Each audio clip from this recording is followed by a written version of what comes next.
শুধু ভালোবাসি তোমায়।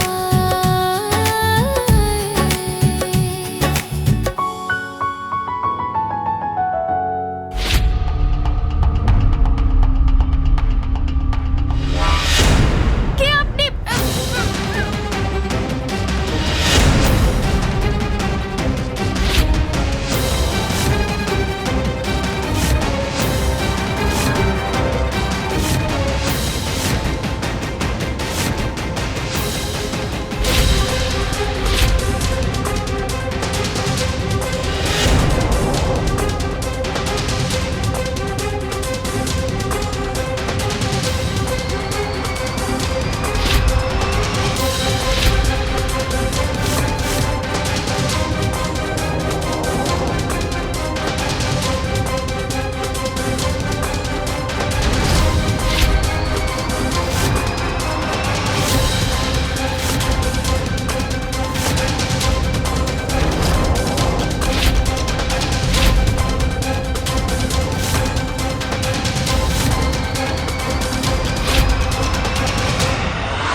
আবার করে মানত করে ফেলিনি তো? তাহলে তো আমি আবার ফেসে যাব। রুহি, চল ইমোশনাল ড্রামা শুরু কর।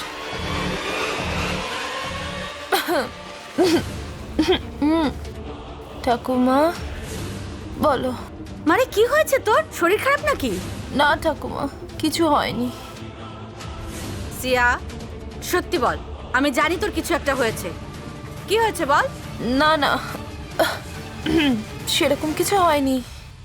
আসলে শরীরটা একটু খারাপ হয়েছে তো, তাই একটু শুয়ে পড়েছিলাম। কালকে বাড়িতে যা কিছু হলো সেসব নিয়ে আমি খুব চিন্তিত গো। সেটার জন্য আমার একটু ভালো লাগছে না। আচ্ছা শোন, তুই কি কোনো ডাক্তারের কাছে যাবি? না না, একটা কাজ কর তুই। তোর ডাক্তারের কাছে যাওয়ার কোনো দরকার নেই। আমি ড্রাইভারকে বলছি, ও ডাক্তারকে নিয়ে তোর ওখানে পৌঁছে যাবে। না না ঠাকুমা, সেসব কিছু দরকার নেই। আমি একটু স্ট্রেসের মধ্যে ছিলাম তো, সে কারণে আনইজি ফিল হচ্ছে। আর ঠাকুমা, আর মাথাটাও একটু ব্যথা করছে জানো। সিয়া, কতবার বলেছি মা যে তুই স্ট্রেস নিবি না। তোর ঠাকুমা তোর পাশে আছে মানে তোর ভয় পাওয়ার কিচ্ছু নেই। তোর কিচ্ছু হবে না। তুই কেন এত চিন্তা করছিস? দেখ মা, তুই এবার শুধু তুই কি করে ভালো থাকবি সেই কথা চিন্তা কর। বাকি কথা তোর ঠাকুমা চিন্তা করবে, ঠিক আছে? শোন, রাম যদি জেদি হয় তাহলে আমিও ওর ঠাকুমা, আর আমি ওর থেকেও বড় জেদি। আমি যখন তোকে বলেছি তুই কোর্টে যাবি না মানে তুই যাবি না, ব্যাস। আর বাকি রইল ওই অনাথ মেয়ের কথা, ওকে নিয়ে তুই ভাবিস না। শুধু একবার আমার সাথে দেখা হোক, তারপর ওকে আমি বুঝে নেব। ওকে তোর রাস্তার কাঁটা আমি কখনো হতে দেব না।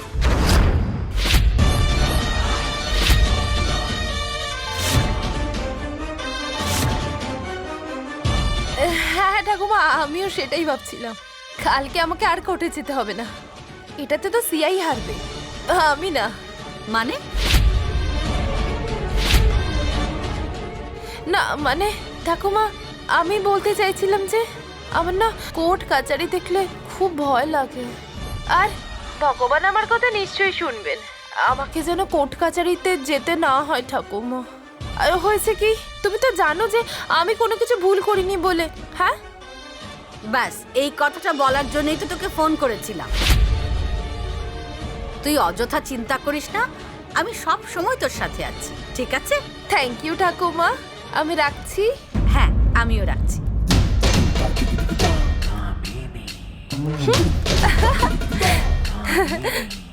রাম, তুই আমার নাতি আর আমি তোর ঠাকুমা, আর তুই আমাকে চ্যালেঞ্জ করেছিস। আর এমনিতেও তো আমি ঠাকুমা হিসেবে চাই যে তুই জীবনের সব পরীক্ষায় জিতে যা, কিন্তু আমার সাথে চ্যালেঞ্জ করেছিস মানে তোকে এই পরীক্ষাটায় হারতে হবে। দেখব তুই সিয়াকে কোর্টে কি করে নিয়ে যাস। কোনো পরিস্থিতিতেই আমি সিয়াকে কোর্টে যেতে দেব না।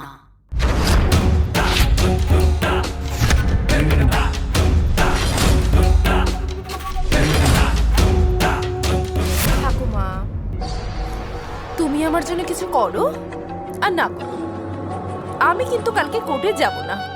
কারণ আমার মনে হচ্ছে যে এই কেসটা আর এগোবে না, কালই বন্ধ হয়ে যাবে। আর তারপরে রামের সাথে আমার বিয়ে হয়ে যাবে আর আমি রাজ করব।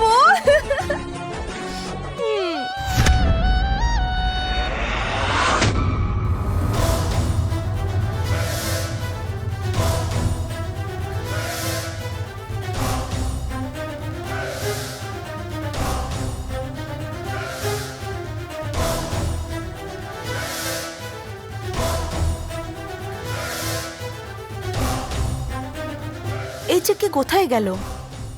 এখনো পর্যন্ত এলো না। চিকি, চিকি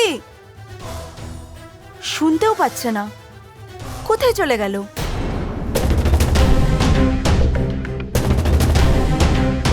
চিকি, চিকি,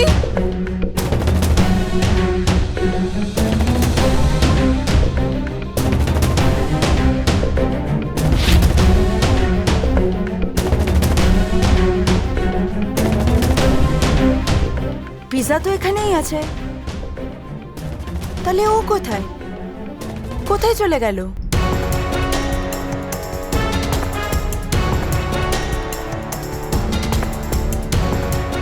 বাইরে চলে যায়নি তো? আমি গিয়ে দেখে আসছি।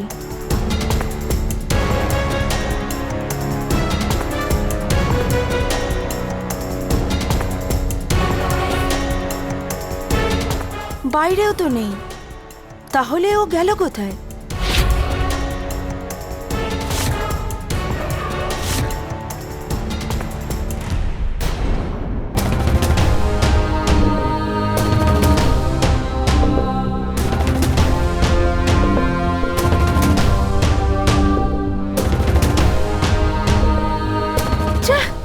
ফোনটাও লাগছে না। কি হয়েছে আমি কিচ্ছু বুঝতে পারছি না। ও হঠাৎ করে এত রাতে কোথায় চলে গেল? কি করব, কি করব এখন?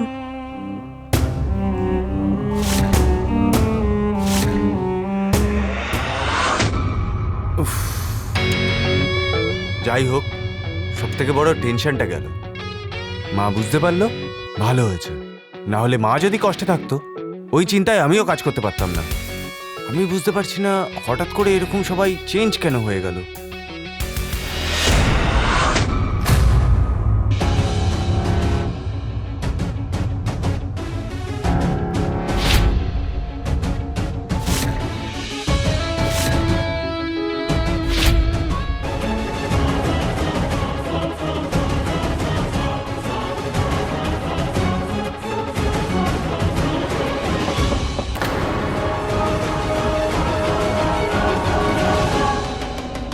আমার এরকম কেন মনে হচ্ছে কাছের কেউ একজন যেন বিপদে পড়েছে।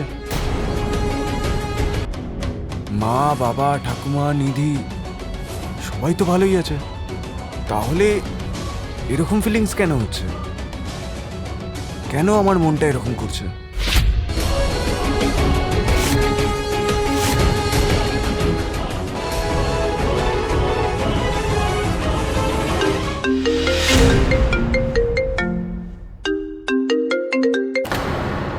হ্যালো। সরি, এত রাত্রে কল করে আপনাকে ডিস্টার্ব করলাম। কে বলছেন? আমি চিকির বন্ধু প্রিয়া বলছি। হ্যাঁ হ্যাঁ বলুন, কিছু দরকার ছিল? অ্যাকচুয়ালি চিকি বাড়িতে নেই, কোথাও চলে গেছে। কোথাও চলে গেছে মানে? আমি কিছু বুঝতে পারছি না।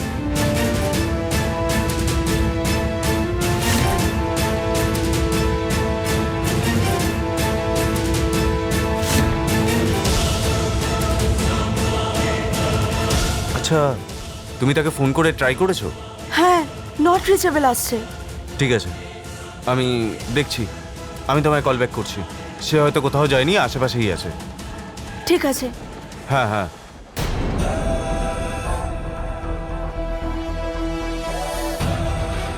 অদ্ভুত মেয়ে তো নয়, যেন একটা জন্তু। যখনই দেখো লাইফে কোনো না কোনো প্রবলেমের মধ্যেই আছে।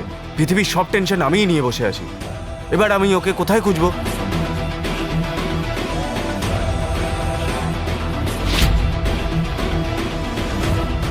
ও কিছু সময় আগে তো আমার কাছে এসেছিল। আমি জানি ও এইসব করে বাবাকে ফাঁসাতে চাইছে, আর এইগুলো ওসব আমার উপর রাগের বশে করছে, কিন্তু এবারে আমি ওকে আটকাবই। ও আমার কথা শুনে শ্রেয়ার কাছে চলে যায়নি তো? হে ভগবান, ও যদি এটা করে তাহলে তো খুব বড় প্রবলেম হয়ে যাবে।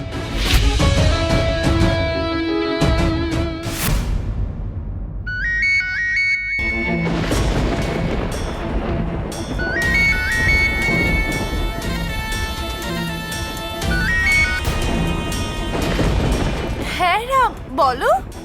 হ্যালো, হ্যাঁ তুমি কোথায়? আমি তো বাড়িতেই আছি। কেন? যদি কোনো সারপ্রাইজ প্ল্যান করছো তাহলে বলো, আমি সেখানে পৌঁছে যাব। কোনো সারপ্রাইজ প্ল্যান নেই। আমি তোমাকে যেটুকু জিজ্ঞাসা করছি শুধু সেটার উত্তর দাও। আমি শুধু জানতে চাইছিলাম তুমি কোথায় আছো, ব্যাস। তুমি তো রাগ করছো কেন বলো তো? আমার কি সেইটুকু অধিকার নেই? ছাড়ো, তোমার সাথে কথা বলাই ভুল হয়েছে। আচ্ছা, তোমার সাথে কেউ দেখা করতে এসেছিল? না তো। তো তুমি গেছিলে কারোর সাথে দেখা করতে? না তো। আরে আমি কেন কোথাও যাব? বাই দ্য ওয়ে রাম, তুমি আমাকে কেন এসব কথা বলছো? ও, তার মানে তুমি একটু জেলাস ফিল করছো। তোমার মনে হচ্ছে যে তোমাকে ছেড়ে আমি অন্য কোনো ছেলের সাথে ডেটে গেছি, তাই তো? এই স্টুপিড কথাবার্তা বন্ধ করো। সেরকম কিছুই না। না, কি করে হবে? আছে তো, নিশ্চয়ই কোনো কথা আছে। বলো বলো। আচ্ছা, তুমি সত্যি বলছো তুমি কারোর সাথে দেখা করতে যাওনি? তোমার সাথেও কেউ দেখা করতে আসেনি? না, বিশ্বাস করো রাম, আমি কোথাও যাইনি। আরে আমার শরীরটা একটু খারাপ আছে তো, সে কারণে আমি বাড়িতে আছি। আমি তো এক্ষুনি ঠাকুমার সাথে কথা বলছিলাম। তুমি ঠাকুমাকে জিজ্ঞেস করো। না না না, কিছু দরকার নেই। ঠিক আছে, তোমার সাথে যদি কেউ দেখা করতে আসে তাহলে আমাকে জানাবে। Sure, my would be happy. কথাটা না শুনেই ফোনটা কেটে দিল।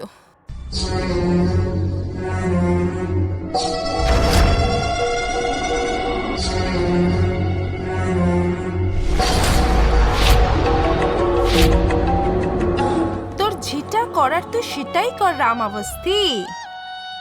তোকে তো আমি আমার করেই ছাড়বো। তুই আজকাল আমাকে ফলো করা শুরু করলি।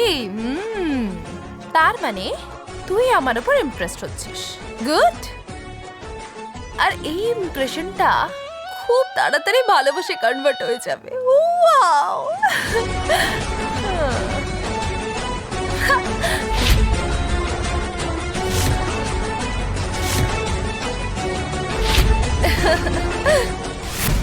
যদি চিক্কি সিয়ার কাছে না গিয়ে থাকে তাহলে গেল কোথায়?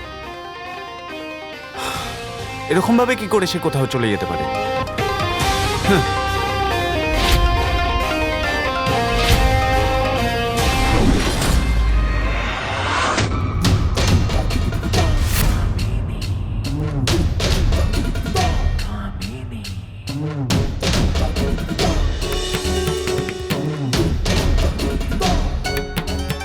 মা,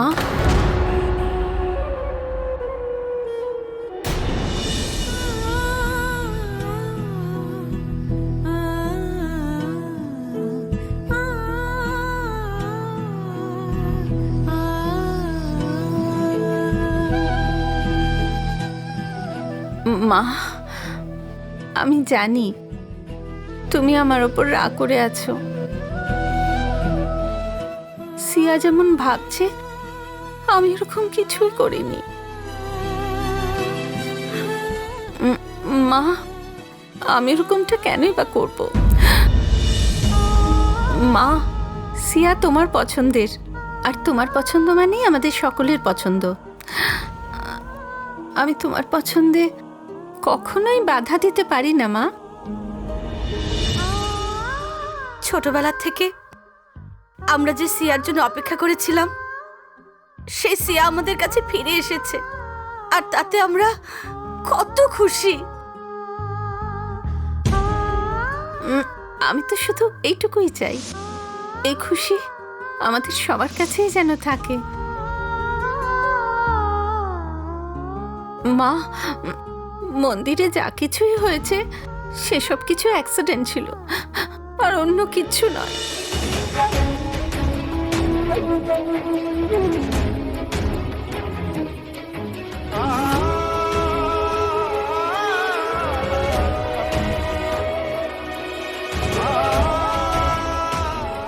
মা, যদি তোমার মনে হয় যে আমি দোষী, তাহলে তুমি আমাকে যা শাস্তি দেওয়ার তাই দিও তুমি। আমি সবকিছু মাথা পেতে নেব। আসলে তুমি এরকম চুপ করে থেকো না, যে না খাওয়া দাওয়া করে তুমি নিজেকে এরকম কষ্ট দিও না। প্লিজ মা, খেয়ে নাও তুমি, প্লিজ প্লিজ মা, খেয়ে নাও তুমি।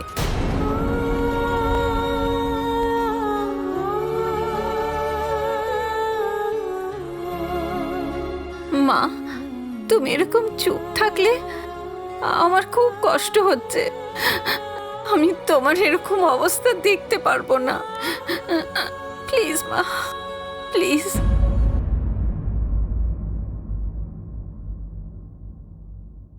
তুমি খেয়েছো?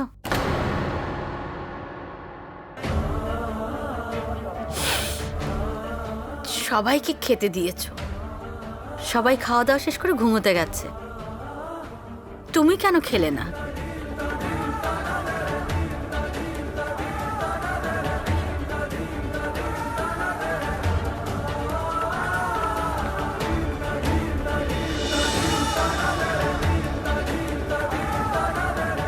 দেখো মা,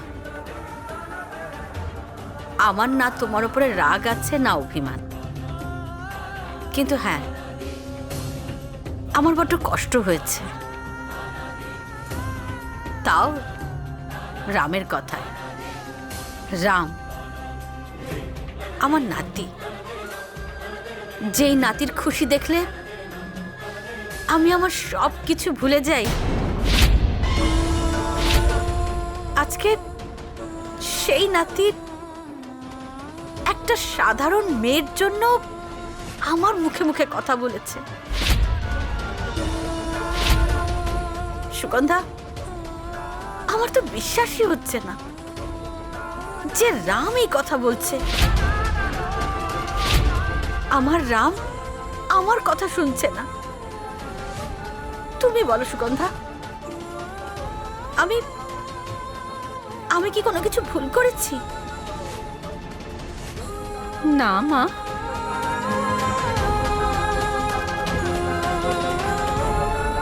তুমি কখনোই ভুল বলতে পারো না। আসলে তুমিও যেরকম জেদি, রামও, ও ছোটবেলা থেকে শুধু তোমার কথাই মেনে এসেছে, তোমার সংস্কারেই বড় হয়েছে। মা, তুমিই তো তাকে অন্যায়ের বিরুদ্ধে লড়াই করার সাহস দিয়েছো। তাহলে আজকে তোমার এমন কেন মনে হচ্ছে যে সে যেটাই করছে ভুল করছে বলে?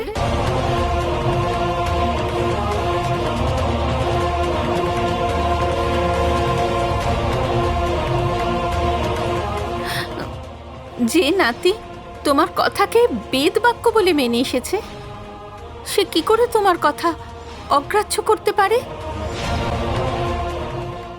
না মা, সে তো শুধু ওর কাজই করছে।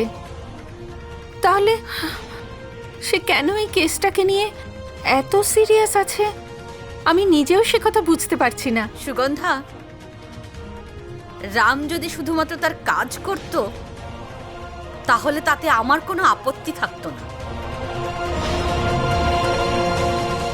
কিন্তু ও ওই অনাথ মেয়েটার জন্য আমাকে বারবার অপমান করেছে। আর আমাকে বাধ্য করেছে ওর প্রতি কঠোর হওয়ার জন্য।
তোমার বিষয়ে অনেক কিছুই শুনেছি, যেমন কি চালাক, সাহসী, আর তোমাকে ধরাটা খুব কষ্ট।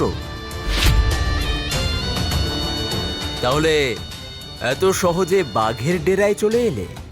বাহ, বিউটিফুল। মনে হচ্ছে এই গুড নিউজটা ওকে দিতে হবে।